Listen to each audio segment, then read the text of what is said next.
যে মানুষটাকে আপনি আজ খুব বাজেভাবে ঠকালেন, সে মানুষটা আপনাকে অভিশাপ দিক বা না দিক, আপনিও একদিন খুব বাজেভাবে ঠকে যাবেন। হয়তো অন্য কারো কাছে, নয়তো অন্য কোনোভাবে।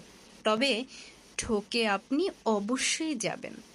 কারণ বাস্তবতা হচ্ছে, তার থেকে আপনার মুক্তি মিললেও তার রুহের হায় থেকে কখনোই আপনার মুক্তি মিলবে না। কাউকে বিনা কারণে অন্যায়ভাবে আঘাত করলে, কারো সাথে বেইমানি কিংবা প্রতারণা করলে সাময়িকভাবে আপনি নিঃসন্দেহে ভালো থাকবেন, তবে বেশি দিন ভালো থাকবেন না। জীবনের শেষ দিন পর্যন্ত তো কখনোই নয়। আর ওপারের কথাটা না হয় নাইবা বললাম। বিশ্বাস ভাঙার প্রতিযোগিতায় আপনি খুব দক্ষতার সহিত কারো বিশ্বাস ভাঙছেন হয়তোবা, তবে এটাই শেষ নয়।